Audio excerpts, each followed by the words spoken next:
Assalamualaikum warahmatullahi wabarakatuh. Waalaikumsalam warahmatullahi Jamaah Majelis Rasulullah.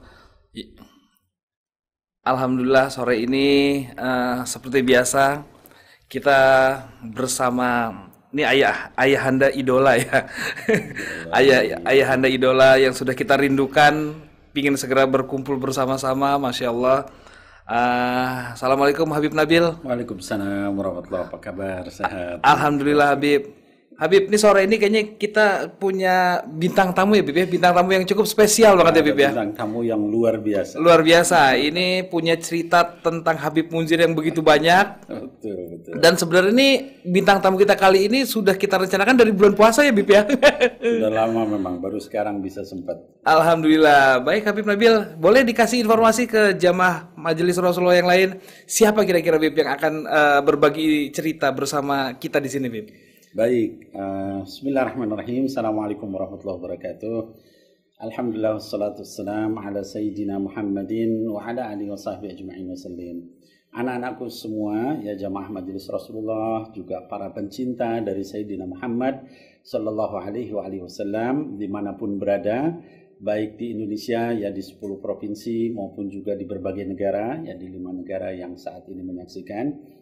Alhamdulillah kita dijumpakan kembali dalam kesempatan ini, diberikan waktu, umur, ya iman Islam oleh Allah Subhanahu wa taala, dan kita pada kesempatan kali ini kita akan berdiskusi dengan para pimpinan ya dari Majelis Rasulullah SAW di berbagai provinsi. Kalau dalam pertemuan-pertemuan kita yang lalu kita sudah sempat menggali ya tentang Majelis Rasulullah di berbagai negara. Kali ini kita pindah ke Indonesia dan kita insya Allah akan bergabung ya berbicara, berdiskusi, juga kita mendengarkan nasihat ya pengalaman dari salah satu pimpinan Majelis Rasulullah yang sekarang ini merupakan cabang Majelis Rasulullah terbesar di Indonesia ya, yaitu Majelis Rasulullah Sallallahu Alaihi Wasallam Provinsi Jawa Barat, pimpinan Al Habib Quraish bin Qasim Baharun ya. Anak-anakku sekalian, jamaah Majelis Rasulullah SAW, perlu kita ketahui sebelum kita menyapa Habib Quraish, bahwa Habib Quraish ini adalah salah satu di antara murid angkatan pertama dari guru mulia Habibana Umar bin Muhammad bin Salim bin Hafid. Jadi beliau berangkat ke Tarim, Hadramaut, Darul Mustafa, itu seangkatan dengan guru kita, pendiri Majelis Rasulullah, yaitu Habibana Munzir bin Fuad Al-Musawa alaihi rahmatullah. Jadi angkatan pertama. Nah, jadi nanti kita akan dengarkan bagaimana Majelis Rasulullah Jawa Barat, kemudian juga pengalaman beliau bersama Habib Munzir. Dan mari kita sapa dulu Habib Quraish. Apa kabar? Bekhair Habib? Alhamdulillah. Masya Allah, kalau lihat senyumnya Habib Quraish ini Masya Allah, menunjukkan bagaimana beliau itu dekat, ya sering ibadah sama Allah, senyumnya luar biasa indah. Alhamdulillah, mudah-mudahan Habib Nabil dan yang ada di studio Majelis Rasulullah Pusat juga dalam keadaan rahmat, taufik, hidayah dan inayah dari Allah Subhanahu wa taala. Amin. Amin. Ya Rabb kabul insyaallah. Ya Rabb amin. Walana wa iyyakum. Mudah-mudahan sama-sama kita semua. Habib Quraish ini jamaah Majelis Rasulullah SAW ya di berbagai provinsi, juga di beberapa negara itu sering ada yang bertanya sama anak. Jadi katanya kalau Majelis Rasulullah di Jawa Barat ini sekarang ya kondisi pada saat ini itu sudah berapa cabang dan mungkin ada berapa jamaahnya. Mungkin Habib Quraish bisa menceritakan. Tafadhal Habib. Terima kasih, jazakumullah khair. Bismillahirrahmanirrahim. Alhamdulillahirabbil alamin. Wassalatu wassalamu ala asyrafil anbiya wal mursalin sayyidina maulana Muhammad wa ala alihi wa ashabihi ajma'in. Amma ba'du. Syukur kepada Allah, salawat dan salam dicurah kepada sayyidina Muhammad sallallahu alaihi wasallam. Dan ucapan terima kasih saya awali dalam diskusi ini kepada Al-Habib Nabil secara khusus dan kepada Majelis Rasulullah Pusat yang telah memberikan kepada kami kesempatan untuk berbagi cerita, berbagi pengalaman yang mudah-mudahan walaupun sedikit ada hal positif yang bisa dipetik oleh kita semua, baik saya khususnya maupun para pemirsa yang tentunya dari banyak sekali pada sore hari ini dan dari berbagai daerah, bahkan kabarnya dari Majelis Rasulullah Malaysia, Australia juga ikut menyaksikan siaran acara pada sore hari ini. Habib Nabil yang dirahmati oleh Allah, pertanyaan yang antum sampaikan tadi tentang kira-kira berapa cabang di Jawa Barat Majelis Rasulullah sudah diadakan. Untuk sementara ini yang kami dan teman-teman kelola sebagai Majelis Rasulullah Jawa Barat, baru ada 2 sebetulnya Habib, 2 yang aktif di Cirebon sebagai pusat di Jawa Baratnya, dan di Kuningan sebagai pusat Jawa Baratnya, dan di Cirebon juga ada. Di Kuningan itu sendiri sudah cukup lama diadakan Majelis Rasulullah itu, tepatnya beberapa bulan setelah wafatnya guru kita bersama almarhum wal-maghfurlah akhina fillah Al-Habib Mundir bin Fuad Al-Musawa, di mana kemudian setelah Kuningan kami coba untuk meluaskan, mengembangkan di beberapa daerah, tetapi karena ada satu dan lain hal, maka pada saat ini kita hanya eksis di 2 kabupaten, yaitu Kabupaten Kuningan dan Kabupaten Cirebon. Kalau total jamaah yang hadir yang istiqamah mungkin sekitar 7.000 orang setiap malam Selasa. Itu yang di Kuningan, yang di Kuningan. Sementara yang di Cirebon kira-kira mungkin sekitar 1.000 kurang lebih setiap malam Ahad, karena tidak bisa kita barengkan di malam Selasa sebab antara Cirebon dan Kuningan itu tempatnya berdekatan, dan itu permintaan dari pengurus-pengurus ikhwan yang ada di Cirebon. Tentang kegiatan majelis Rasulullah yang ada di kegiatan ta'lim Majelis Rasulullah yang ada di Kuningan dan yang ada di Cirebon, yang menjadi tanggung jawab kami untuk berkhidmah, tepatnya di Jawa Barat, itu hampir sama seperti yang dilakukan di pusat, baik dari zamannya almarhum Habib Mundir maupun sampai sekarang, yaitu pertama adalah pembacaan Maulid Diyaul Lami dengan gasidah-gasidah selama kurang lebih 1 jam. 1 jam berikutnya pembacaan kitab hadis, pembacaan kitab fikih yang kemudian dengan durasi kurang lebih 35 menit atau 40 menit. Lalu kemudian disambung lagi dengan tausiah. Jika pada saat itu ada tokoh-tokoh yang hadir, kami minta kesediaannya untuk memberikan nasihat dan tausiah kepada teman-teman. Lalu ditutup dengan dzikrul jalalah. Dan itu sudah pernah kami kemukakan kepada Al-Habib Umar tentang susunan acara tersebut, dan kepada Dewan Syuro di pusat di Jakarta. Alhamdulillah mendapatkan restu dan berjalan dengan penuh barokah, sehingga jamaah yang hadir tetap istiqomah dan bahkan bertambah. Dan yang paling menyenangkan Habib Nabil, yang paling menyenangkan hati kami, bahwa 70% mayoritas yang hadir di Majelis Rasulullah di Jawa Barat itu adalah anak-anak usia sekolah dari mulai SD, SMP, dan SMA. Barangkali itu untuk sekedar informasi awal tentang Majelis Rasulullah yang ada di Jawa Barat.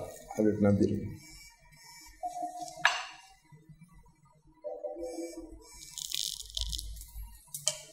Kelihatannya ada sedikit gangguan koneksi. Karena sekarang baru ada potensinya. Bisa jadi di sana di tempatnya, mungkin di sini. Mungkin jamaah mudah-mudahan bisa mengikuti. Nah, ini kami sudah bisa dengar lagi suaranya Habib Gures. Ada satu pertanyaan Habib Gures, kami mendengar katanya di awal-awal dulu pendirian dari Majelis Rasulullah Jawa Barat yang sekarang di Kuningan ini, itu dulu katanya luar biasa dari sejak kecil, lalu kemudian terus perkembangannya dengan susah payah gitu. Mungkin Habib Boris bisa cerita sedikit itu gimana suka dukanya dulu waktu awal-awal buka di sana Majelis Rasulullah. Benar. Jadi ketika 7 tahun yang lalu kalau tidak salah, saat Allah memanggil Habib Mundir Musawa ke hadiratnya, lalu di bulan Syawal kalau nggak salah itu, lalu Habib Umar datang di bulan Muharram, dan di bulan Muharram itu Habib Umar berbicara banyak hal dan sudah Ana sampaikan kepada antum tentang Majelis Rasulullah. Lalu pada saat ada pertemuan ulama di Wisma DPR RI di Puncak, dalam 3 hari berturut-turut itu beliau mengisyaratkan kepada kami untuk mencoba untuk melanjutkan apa yang sudah dilakukan, sudah dimulai dan dilakukan dengan baik oleh Habib Mundir. Sehingga kemudian hari pertama, kedua, dan ketiga ada penyampaian dari kami tentang penuhnya waktu malam Selasa, karena ada pengajian-pengajian dari tokoh-tokoh setempat.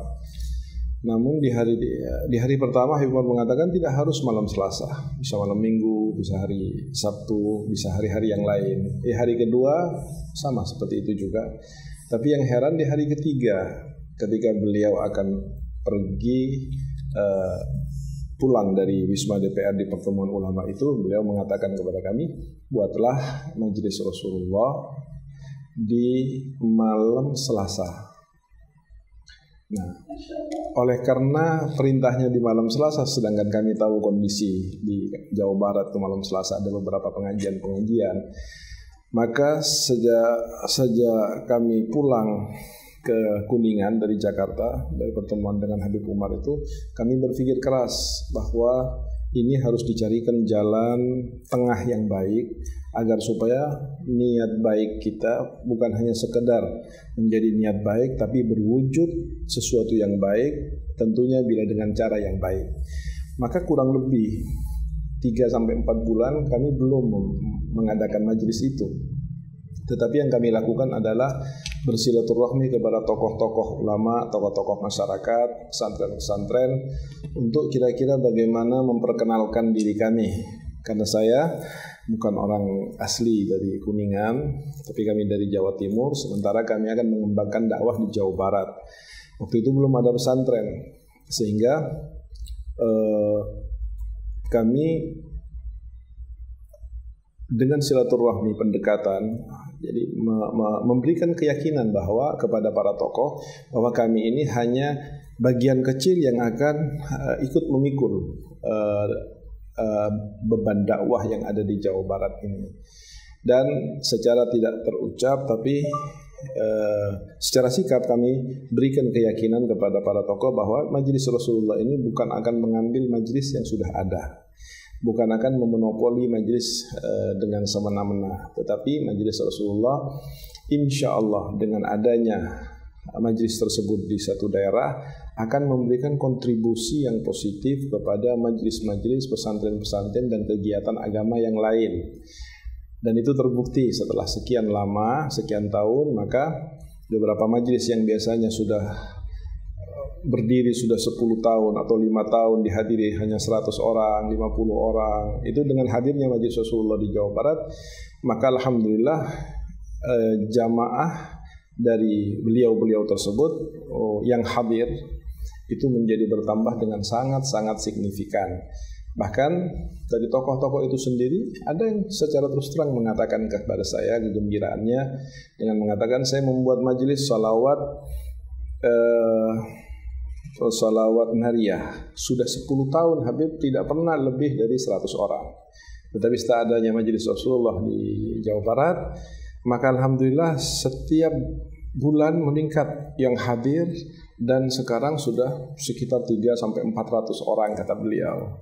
Nah, di sini saya langsung memberikan komentar, memberikan sebuah pernyataan kepada beliau tentang apa yang kami komitmenkan pada saat kami keliling-keliling itu. Kami nyatakan kepada beliau bahwa Majelis Rasulullah ini akan mengajarkan hanya kecintaan dan mengikuti Rasulullah SAW. Artinya, dimanapun Rasulullah ada, di tempat siapa, dalam tanda kutip ada, dimanapun, di tempat siapa, di majelis siapa, di pesantren siapa, selama itu satu akidah dengan kita, maka bukan lagi sunnah, wajib bagi jamaah untuk mencari, bukan hanya di majelis Rasulullah.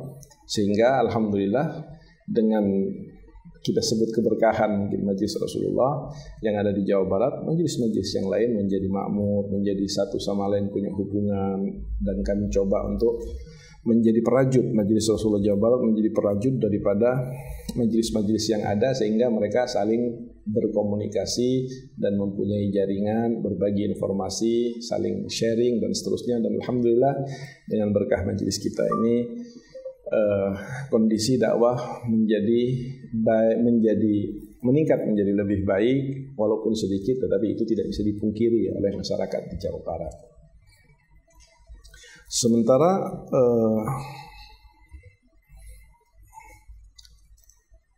pengembangan yang terkait dengan pengembangannya, kami coba untuk dalam setiap majelis menghadirkan tokoh-tokoh yang ada di situ. Jadi setelah pembacaan maulid, maka tokoh-tokoh secara bergantian membacakan kitab di majelis Rasulullah itu.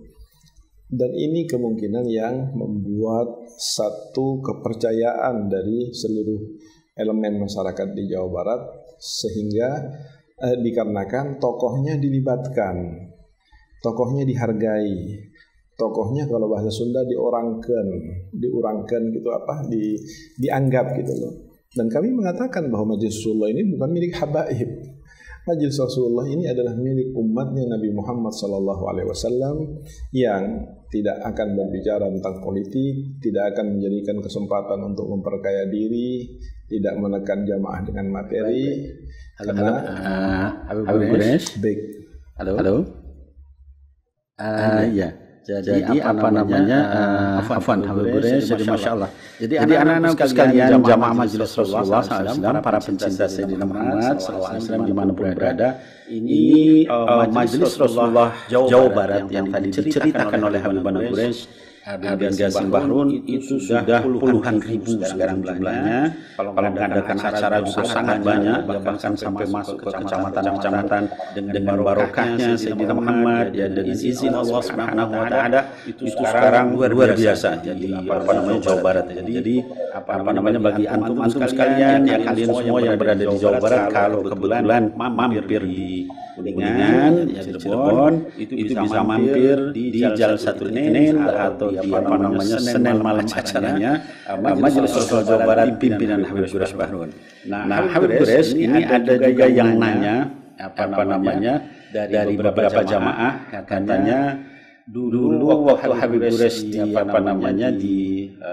Tarim Hadramaut itu konon kabarnya selain gurunya Habib Umar bin Hafid, ada juga Habib Masyhur, Yahya dan lain-lain. Itu juga ada senior yang sekarang sudah mungkin jadi ulama-ulama juga yang ikut mengisi atau mengajar. Seperti misalnya Habib Alfri, Muhammad, Habib Ahmad Segaf, Habib Kazim Segaf. Ceritakan mereka ini apa mengisi atau menjadi musyrik saja atau bagaimana, supaya jamaah bisa tahu bagaimana sih angkatan pertama di sana itu bersama para senior. Baik. April 1994 kami dipanggil oleh Allah Subhanahu wa taala untuk belajar ke Tarim menjadi murid Habib Umar bin Hafid. Cerita prosesnya panjang. Singkatnya, pada saat itu kami berangkat dari Al-Hawi, karena kami ngumpul di Al-Hawi semuanya, di Al-Hawi Condet Jakarta. 27 orang jumlahnya, 25 laki-laki dan 28 orang, 25 laki-laki, 3 perempuan. Yang 3 adalah keluarganya Habib Umar bin Hafid yang akan akan kembali ke Hadramaut. Sementara yang 25 itu adalah santri yang akan belajar tidak ada Darul Mustafa dulu, yang akan belajar di Tarim, karena Darul Mustafa belum ada pada saat itu. Dari 25 orang itu yang baik, apa namanya, Habib Quresh, apa namanya, tadi sudah menceritakan anak-anak sekalian tentang bagaimana apa namanya para senior ya tadi. Mudah-mudahan kita bisa mengambil pelajaran juga. Ada juga apa namanya pertanyaan begini Habib Quresh, apa namanya kondisi di sana itu angkatan pertama waktu itu kan luar biasa beratnya gitu ya, beda dengan Darul Mustafa pada saat ini. Mungkin Habib Quresh bisa berbagi kepada para jamaah apa kondisi-kondisi terberat yang pernah dialami selama belajar di Darul Mustafa bersama Habib Mundir, bersama yang lain angkatan pertama, sehingga bisa menyemangati orang yang sedang mesantren. Kadang-kadang kan anak-anak kita ini baru mesantren sebentar kok nggak betah, kok capek, kok berat, kok susah dan sebagainya. Nah, mungkin kisah-kisah angkatan pertama di sana yang luar biasa beratnya ini bisa jadi motivasi mereka. Min fadlikum Habib Quresh. Baik, ketika April tahun 94 itu, ketika kami sampai ke sana, itu sudah mulai masuk puncak musim panas di Tarim, dan sangat luar biasa sekali. Sehingga orang-orang tua di sana itu sangat kesian kepada kita, melihat kita, dan mereka membiarkan kekurangan ajaran kita pada saat itu berada di kota yang suci, kota Tarim, karena mereka melihat bahwa ini santri-santri dari Indonesia, biladur roha katanya, daerah yang subur, dingin, makmur, tiba-tiba pindah ke gurun padang pasir, yang mana pada saat itu cuaca Habib Nabil kalau di luar itu bisa 52 derajat. Kami sama Habib Umar disewakan satu rumah kecil yang belum jadi, masih lantai bawahnya, temboknya juga masih tanah bawahnya, temboknya juga masih tanah, berdebu, sehingga kami tidak bisa tidur siang kecuali kami harus menyiram spon, kasur spon tipis itu kami siram dengan air terlebih dahulu, baru kami bisa tidur. 50 derajat kebayang seperti apa. Tapi yang hebat, bahkan ya Habib Nabil, kalau siang itu bisa 9 jam listrik mati. Jadi puncak panasnya itu justru listrik pada saat jam 10, biasanya jam 9 mati, nanti baru hidup lagi jam 5 sore. Jadi panasnya luar biasa. Dan tidak hanya sampai di situ, bahwa ketika kami sampai ke sana itu pecah perang saudara antara Yaman Utara dengan Yaman Selatan, sehingga bahan makanan tidak ada. Hampir kira-kira 2 bulan kami tidak makan, terkecuali hanya nasi putih saja dengan goreng bawang. Kondisi air sulit, panas yang sangat luar biasa, kemudian makanan juga terbatas karena pada saat itu terjadi peperangan. Dan kita ditambah dengan itu, kita setiap hari harus jalan kira-kira 1,5 kilo dari tempat ID, tempat kami tinggal, ke masjid setelah zuhur. Dan itu kami kebanyakan jalan kaki. Setiap ada masjid, melewati 4-5 masjid, setiap ada masjid kami membasahi seluruh baju kami ini, kami basahi. Sampai ke masjid berikutnya sudah kering, kami basahi lagi. Tetapi yang luar biasa dalam hal ini adalah Al-Habib Mundir bin Fuad Al-Musawa. Demikian panasnya kondisi, kami jalan saja 10 meter, 20 meter itu sangat tersiksa sekali karena panasnya. Bisa dibayangkan di saat itu Habib Mundir berjalan tanpa menggunakan alas kaki. Habib Mundir mulai sampai ke Tarim, dia tidak pernah menggunakan alas kaki sampai beliau pulang. Dan itu merupakan satu yang dikenang oleh para tokoh di sana, para habaib sepuh Allah yarhamu yang sudah meninggal, mengenang kejadian tersebut karena mengingatkan mereka kepada satu tradisi adab yang dilakukan oleh para pendahulu-pendahulu di kota Tarim. Mereka ketika masuk kota Tarim tidak lagi memakai alas kaki atau sandalnya, karena dikhawatirkan alas kakinya akan menginjak bekas injakan daripada orang-orang soleh, orang-orang besar yang pernah hidup di kota itu. Itu masalah keyakinan. Dan dari 25 orang murid dari Indonesia ini, hanya Habib Munzir yang mengambil keistimewaan itu. Makanya alhamdulillah beliau berkah dan diistimewakan oleh Allah Subhanahu wa taala. Kondisi yang sangat luar biasa itu kami alami beberapa bulan, sampai pada akhirnya Habib Umar mungkin kasihan melihat kondisi kita, sehingga kita dipindahkan untuk sementara ke satu daerah kira-kira 450 atau 500 kilo dari kota Tarim, dan itu terletak di pinggir laut, namanya Kecamatan Syihir, termasuk jarak dekat dengan Mukalla, ibu kota Hadramut ya, ibu kota Hadramut. Hadramut itu provinsi. Di situ ada satu daerah kecil, karena di situ ada rubat. Nah, di rubat itulah Habib Umar sering tinggal bersama kami di rumah sebelahnya. Tetapi yang pada saat itu yang sering mengasuh kami adalah Habib Kazim. Nah, pertanyaan yang belum dijawab tadi tentang senior-senior, Habib Kazim, Habib Ali Al-Jufri, Habib Abdul Rahman, mungkin beliau adalah senior-senior kami. Tetapi yang pernah mengajar kami adalah Habib Kazim As-Segaf dan Syekh Umar Hussein. Sementara Habib Ali belum pernah mengajar, walaupun beliau senior kami. Dan Habib Ali Al-Hamid Kuala Lumpur itu satu angkatan dengan kita. Kalau Habib Abdurrahman As-Segaf, beliau datang setelah kita, bergabung dengan Habib Umar setelah kita.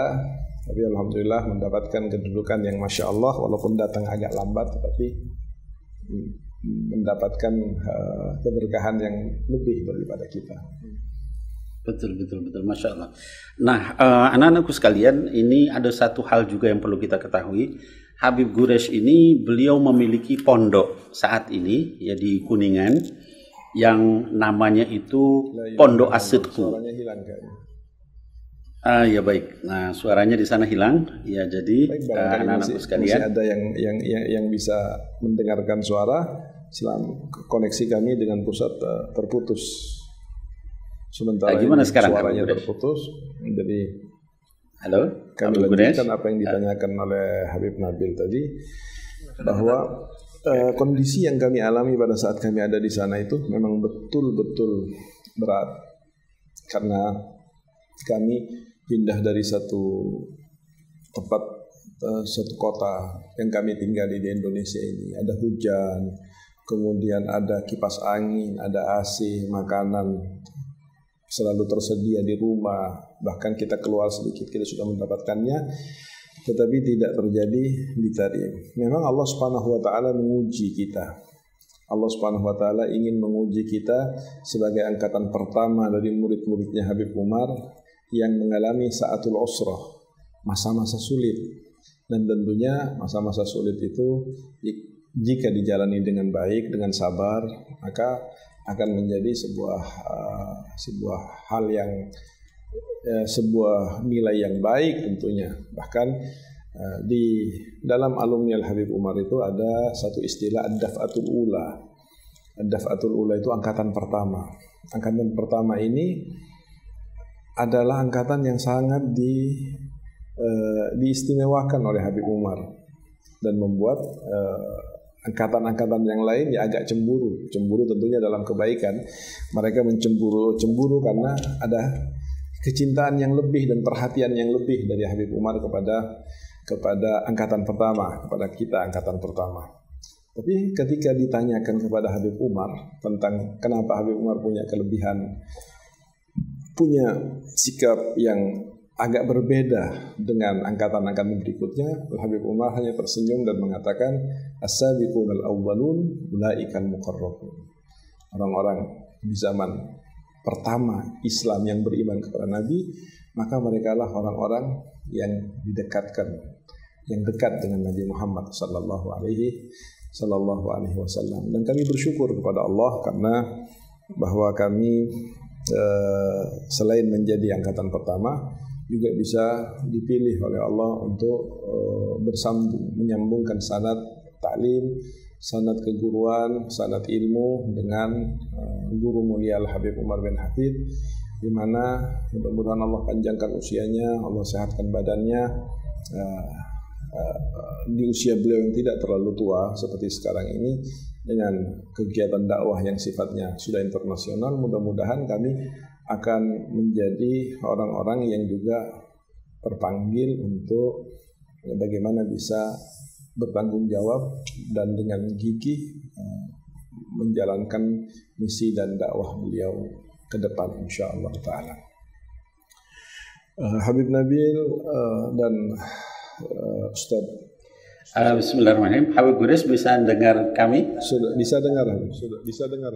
Nah, bisa. Berarti di sana bisa mendengar. Kami belum bisa mendengar Habib Gures nih. Jadi tidak apa-apa. Yang penting para jamaah bisa mendengar. Ya, Habib Gures, ini mungkin kita tiba pada sesi terakhir. Jamaah ini ingin mendengar tausiah dari Habib Gures. Jadi ada banyak hal yang mungkin Habib Gures bisa bagikan, ya. Anak-anakku sekalian, ini kita nastafid, ya, kathir, ya, kita ngambil manfaat besar karena ini Habib Gures Bahrun adalah seangkatan dengan Habibana Mundir bin Fuad Al-Musawah alaihi rahmatullah. Jadi mungkin banyak yang bisa ingin beliau sampaikan. Kita masih ada sekitar 25 menit. Tafadhal Habib Gures untuk menyampaikan tausiahnya. Jazakumullah khair. Terima kasih Habib Nabil. Tadi waktu saya tidak terputus komunikasi dengan Jakarta, saya terus berbicara. Mudah-mudahan kali ada daerah-daerah yang mendengar terkait apa yang ditanyakan oleh Habib Nabil tadi tentang kondisi terberat, kemudian bagaimana Habib Umar, bagaimana dan sebagainya. Baiklah pemirsa yang dirahmati oleh Allah, satu nikmat yang sangat besar dari Allah Subhanahu wa taala kepada kita, bahwa kita dijadikan orang yang memiliki peluang untuk tersambung dengan Nabi Muhammad SAW. Sambungan dengan Nabi Muhammad SAW itu adalah merupakan satu hal yang sangat mendasar dan sangat penting dalam kehidupan kita di dunia dan di akhirat. Tidak adanya keterhubungan seseorang dengan Rasulullah SAW itu akan menyebabkan putusnya kita daripada rasa dan rahasia syariat itu sendiri. Putusnya sambungan dengan Rasul Sallallahu Alaihi Wasallam tidak akan pernah memberikan kita kesempatan dalam kehidupan dunia ini untuk merasakan rasa dalam keimanan dan dalam mengimani Allah Subhanahu wa Ta'ala. Dalam syariat ditentukan hukum-hukum yang sifatnya zahir. Tetapi di sisi lain Nabi SAW pernah beberapa kali mengingatkan kita, contohnya seperti puasa di bulan Ramadan.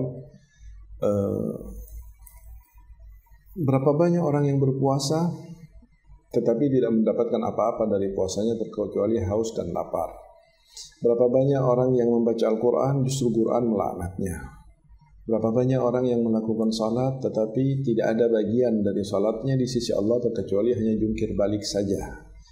Hal-hal seperti itu terjadi kepada umat Islam dikala mereka tidak memiliki sebuah sambungan khusus, perhatian khusus terhadap dan kepada Nabi Muhammad SAW. Kalau ditanyakan tentang hadis tadi, bahwa apakah orang yang melakukan puasa dan tidak mendapat pahala itu karena batal puasanya, karena tidak lengkap rukunnya, karena ada pelanggaran larangan zahir yang dilanggar sehingga membatalkan puasanya? Jawabannya tidak. Mereka yang dikatakan oleh Nabi Muhammad SAW adalah orang yang memenuhi seluruh ketentuan hukum zahirnya puasa. Imsak dari mulai subuh sampai maghrib, tidak makan, tidak minum, tidak berhubungan dengan dan sebagainya.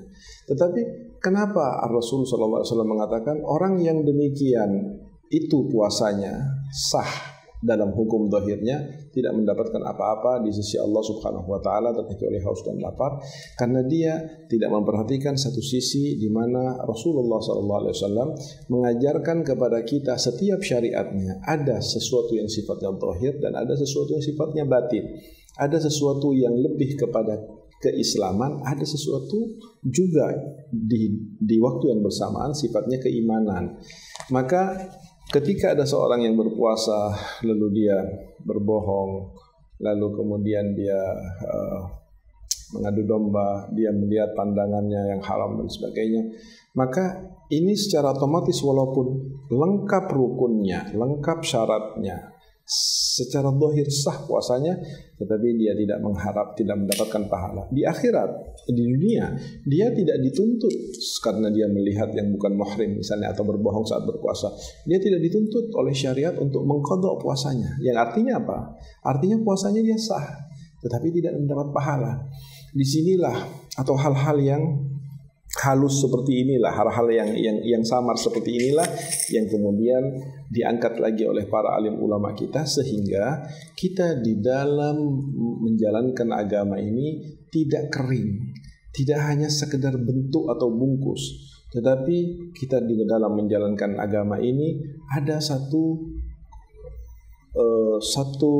kegiatan yang sesuai dengan syariah, tetapi rasa di dalam batin kita, di dalam hati kita juga kita dapati. Dan kira-kira sebaik apapun bentuk sebuah durian misalnya, sebaik apapun, semewah apapun bentuk sebuah roti dan sebagainya, makanan, kalau seandainya kemudian tidak ada rasanya, apa yang bisa dipuji, apa yang bisa diharapkan, apa yang bisa dibanggakan dari makanan-makanan tersebut? Rasulullah SAW mengatakan, "Dzaqa ta'mal iman." Akan merasakan rasanya iman. Di sini jelas Rasulullah mengatakan bahwa iman punya rasa. Ketika ada orang sholat misalnya, lalu dia terpaksa dalam sholatnya, kemudian ingin cepat selesai dari sholatnya, atau merasa berat saat melakukan sholatnya. Sementara di sisi lain ada seorang yang melakukan sholat, belum masuk waktunya dia sudah rindu. Pada saat dia melakukannya, dilakukannya dengan riang dan gembira. Pada saat dia sudah mencapai rakaat terakhir, di dalam sujud dia panjangkan sedemikian rupa agar dia tidak segera keluar dari kondisi salat. Yang membedakan antara yang pertama dengan yang kedua ini apa? Rasa. Kalau dalam hal-hal yang sifatnya makanan dan dohiriyah saja, kalau sudah namanya rasa itu, orang akan mengorbankan banyak hal. Walaupun tempatnya jauh akan dicari, walaupun harganya mahal dia akan beli karena rasanya. Maka pendidikan Nabi Muhammad SAW kepada para sahabat-sahabatnya, Nabi SAW ingin agar sahabatnya itu beragama tidak kering, tetapi beragama dengan baik, dengan sempurna. Dan ini titik beratnya, titik tekannya ada pada rasa. Kayak kalau kita kembali kepada sejarah Nabi SAW, kita akan melihat satu hal yang luar biasa dari para sahabat itu.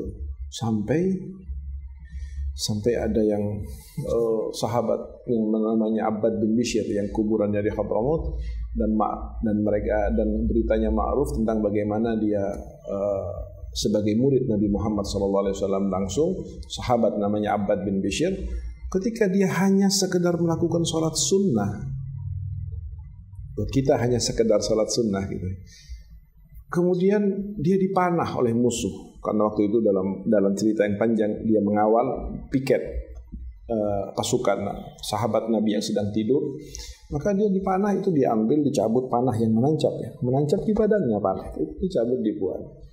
Dia teruskan lagi, dipanah lagi, dia cabut lagi, dibuang. Dia panah lagi, dia dicabut, dibuang.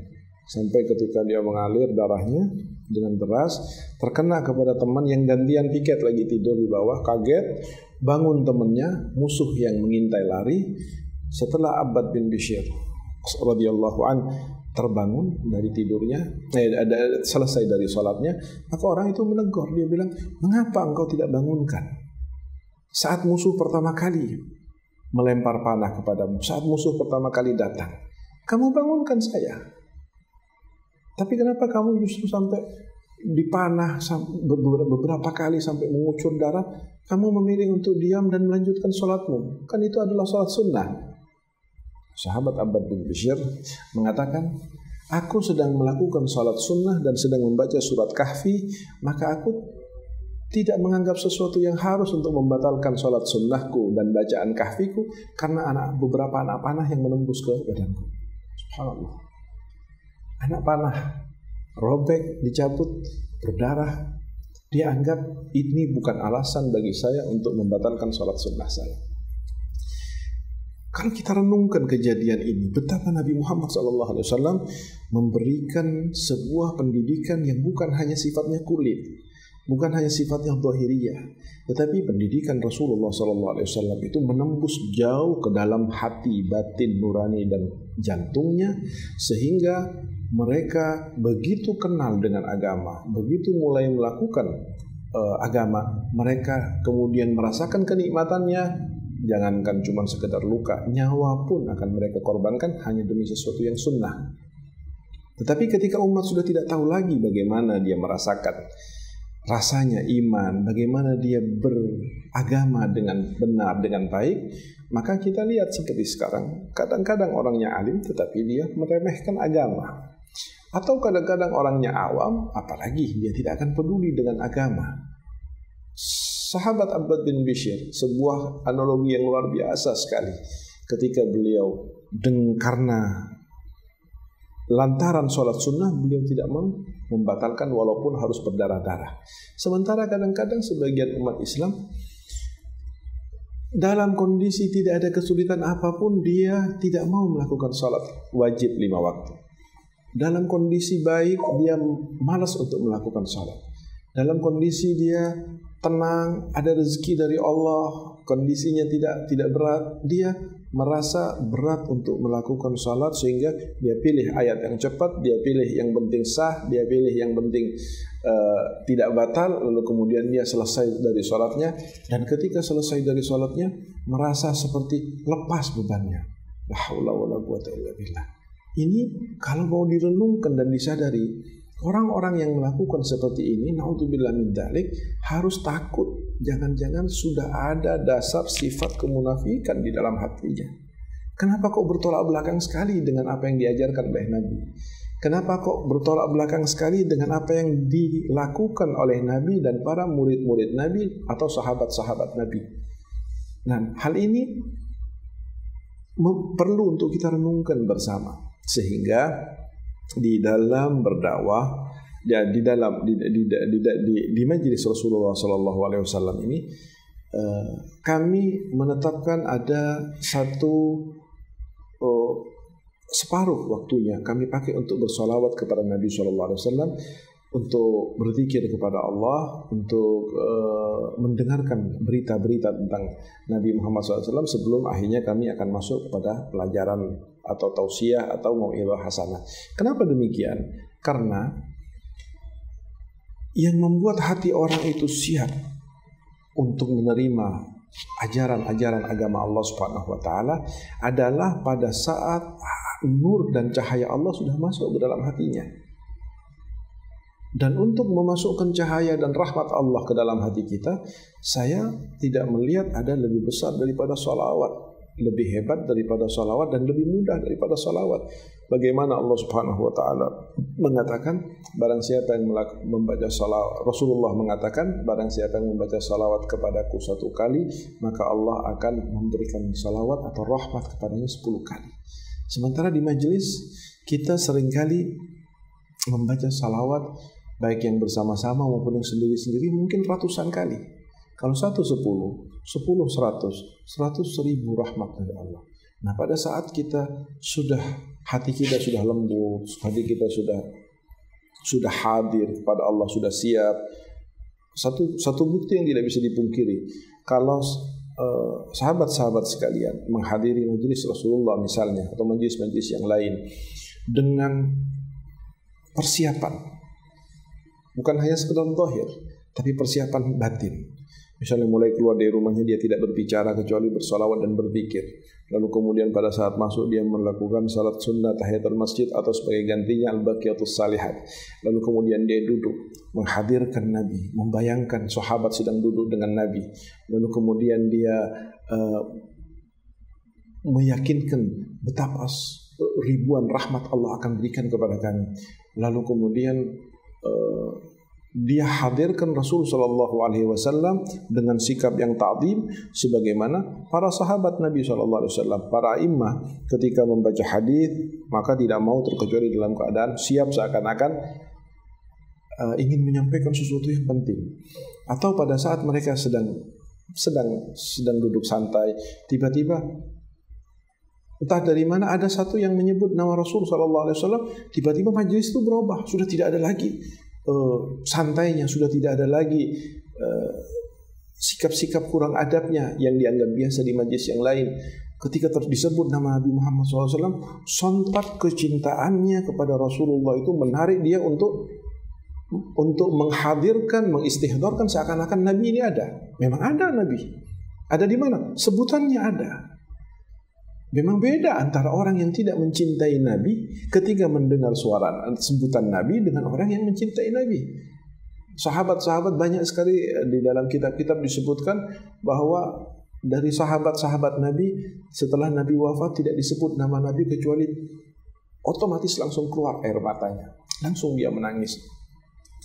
Beberapa sahabat, kaum tabi'in dan tabi'in, mereka memiliki sebuah kecintaan kepada Nabi Muhammad SAW dengan kecintaan yang gila, melebihi kecintaan orang kepada perempuan atau kepada apapun.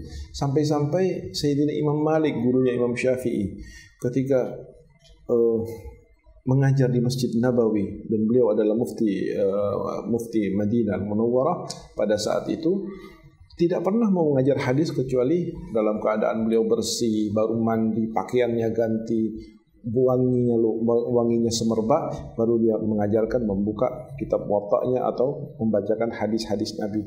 Bahkan pernah satu kali Imam Malik terlihat tegang ketika mengajar hadis, keringat bercucuran dari wajahnya dan membasahi bajunya, tapi beliau tetap mengajarkan. Setelah selesai beliau mengajarkan hadis Nabi. Rasulullah berkata begini, Rasulullah begini. Tidak ada yang berubah dari kebiasaan ta'zimnya Imam Malik kecuali hanya tegang saja. Setelah selesai, maka Imam Malik ke samping masjid dan dia memanggil satu orang. Ternyata yang membuat tegang Imam Malik bin Anas radhiyallahu ta'ala adalah di dalam bajunya ada kalajengking yang menyengatnya beberapa kali sengatan.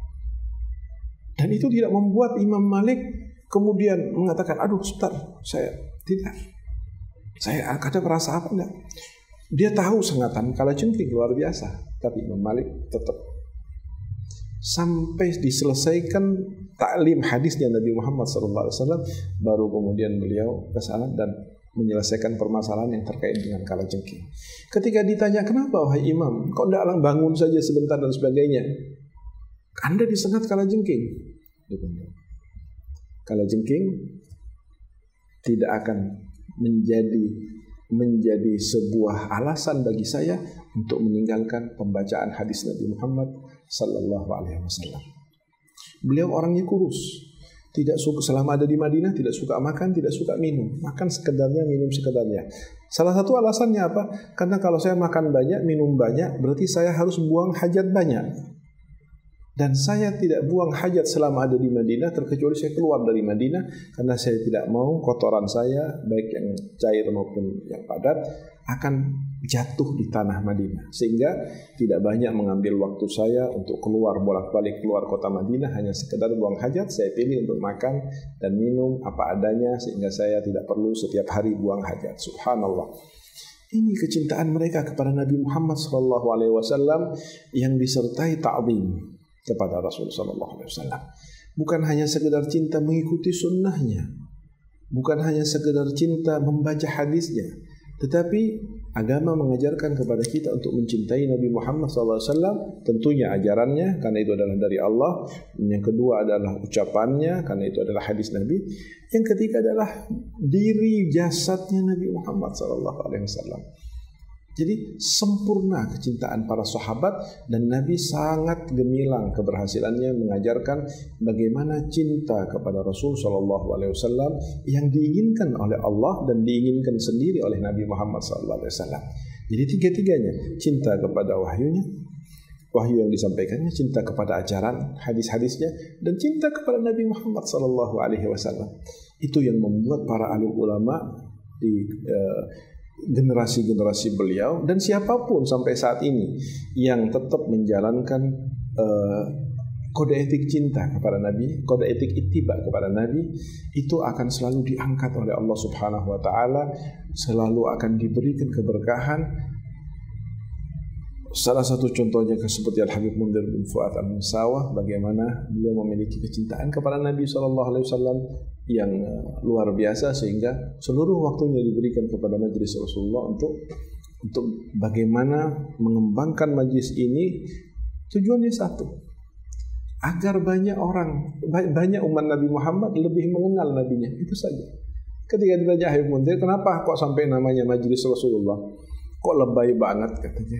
Pasti majelis An-Nur, majelis Salihin atau apa. Ini majelis Rasulullah. Sehingga banyak yang salah paham, dikira yang lain majelisnya fulan, majelisnya Habib fulan, majelis Kiai fulan, kalau ini majelisnya Rasulullah.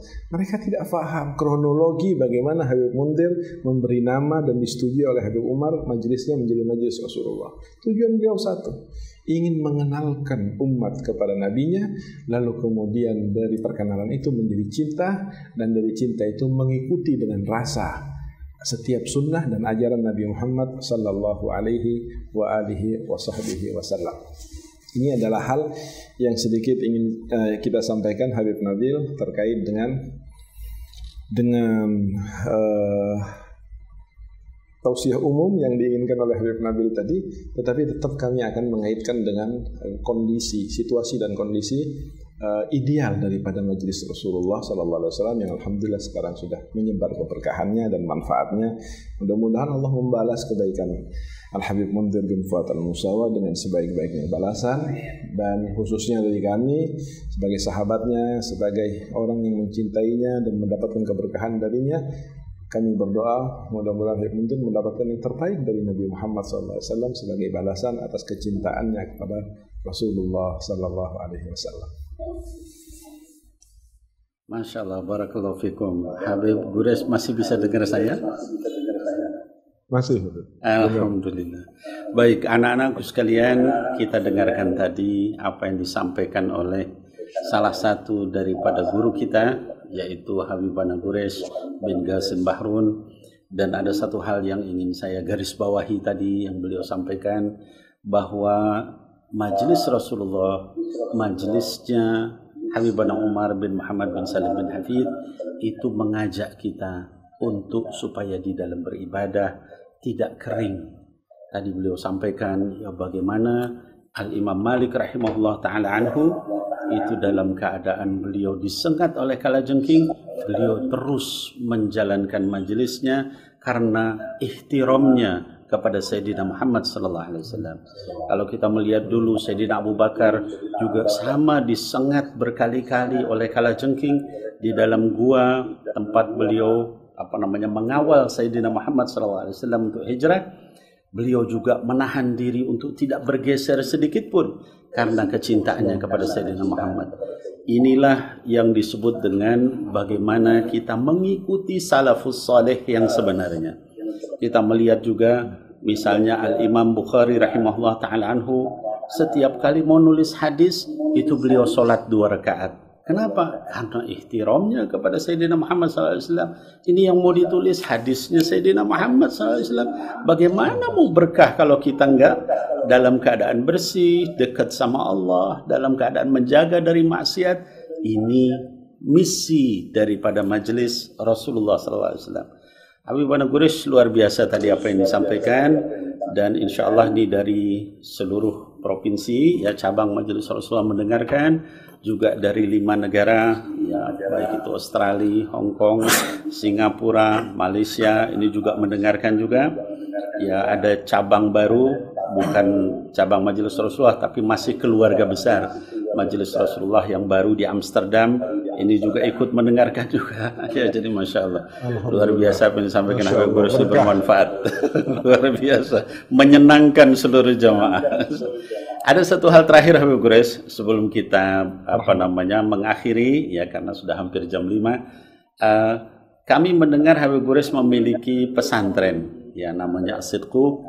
Ini insya Allah nanti tim di studio Majelis Rasulullah SAW Pusat bisa menampilkan foto-fotonya sambil nanti Habib Gures bisa menceritakan gimana sih pesantren As-Sidqu itu? Gimana cara masuknya? Kemudian juga apa mustawanya? Min fadlikum Habib Quraish. Baik. Barakallahu fikum mufina. Pesantren yang sedang kami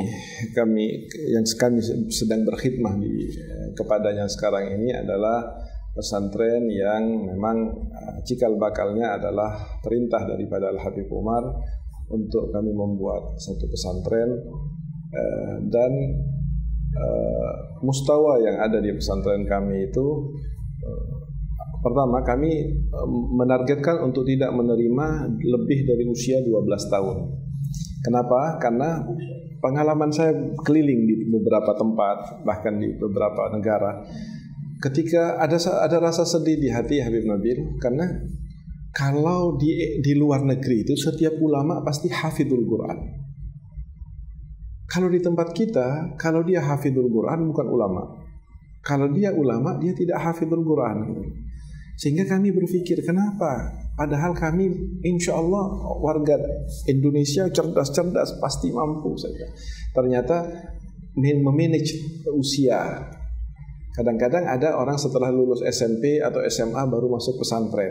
Nah, tentunya itu sudah tidak bisa lagi punya kemampuan yang ideal untuk menghafalkan Quran. Nah, dari itulah kenapa kami memilih usia 12 tahun. Karena kalau 12 tahun berarti dia 3 tahun, paling lambat 4 tahun dia akan menghafalkan Quran, sementara usianya sudah menjadi 16 tahun, kemudian dia mempelajari agama 5-6 tahun di tempat kami.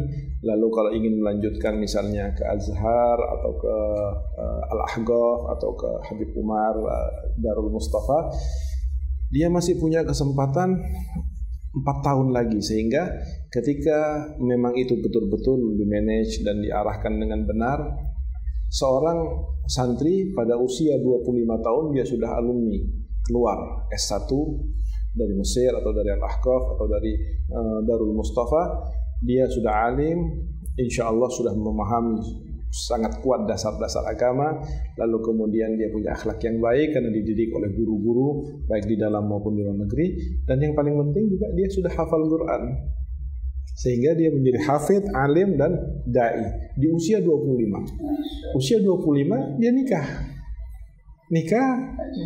usia 35 atau usia 40 lebih sedikit dia sudah bisa punya mantu, sementara dia sudah sehat, dia punya cucu. Nah, itu harapan kami. Artinya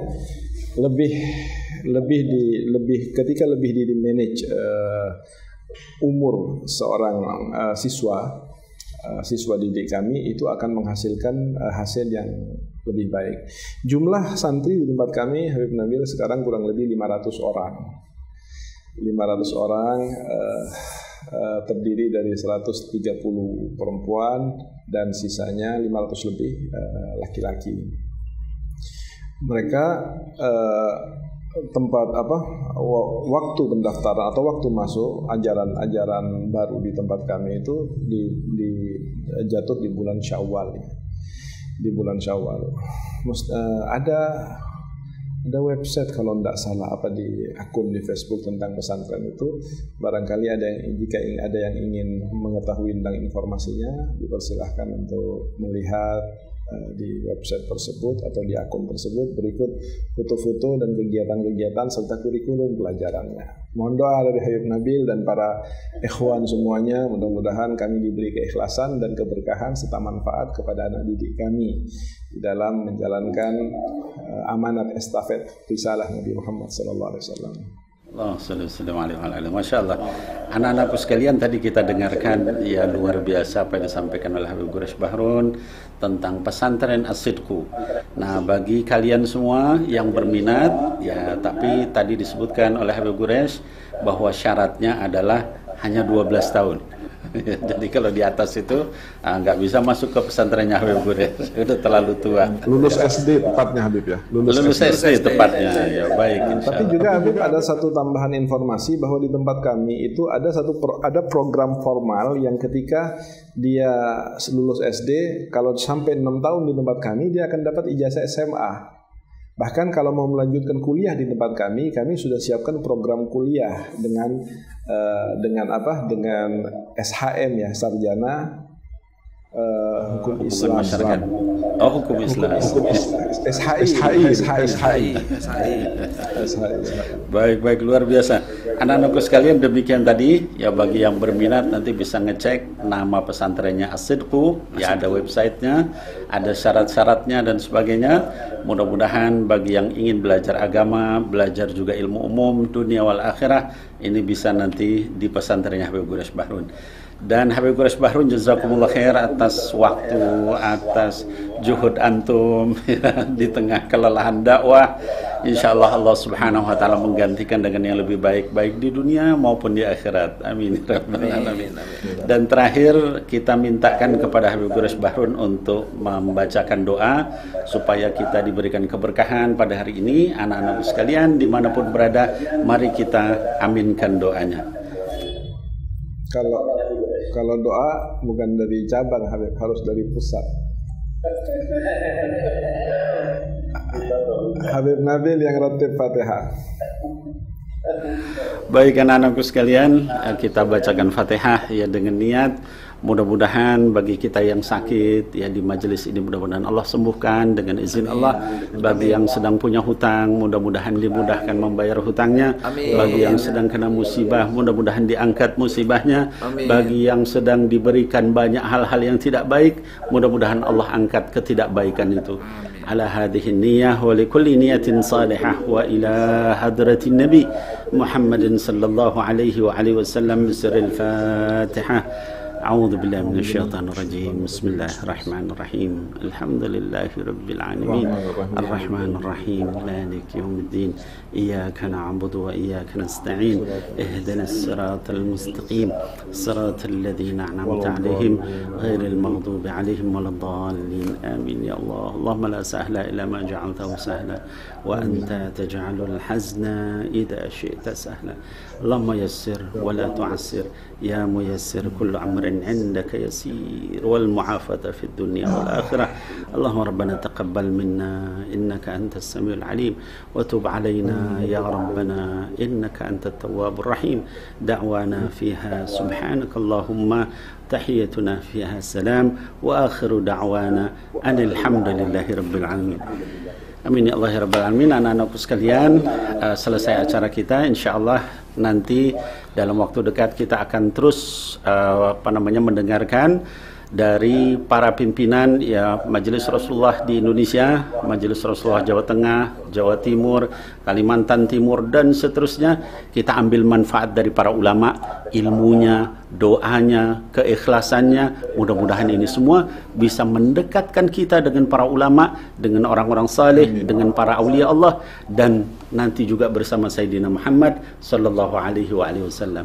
Jazakumullah khair. Barakallahu fikum. Assalamualaikum warahmatullahi wabarakatuh. Saya kembalikan kepada moderator. Alhamdulillah. Terima kasih Habib Quraish waktunya. Terima kasih Habib Nabil. Mudah-mudahan apa yang disampaikan sama Habib Quraish maupun Habib Nabil ini bisa jadi manfaat buat kita semua. Mudah-mudahan bisa membuat kita lebih baik lagi dari cerita-cerita Habib Quraish. Oke, jamaah Majelis Rasulullah dimanapun Anda berada, terima kasih atas waktunya. Kita tunggu lagi kejutan-kejutan dari Ayahanda Nabil. Siapa yang akan berbagi cerita lagi, siapa yang akan membawa kisah-kisah yang menyejukkan hati ini. Sampai ketemu nanti. Wassalamualaikum warahmatullahi wabarakatuh. Waalaikumsalam warahmatullahi wabarakatuh.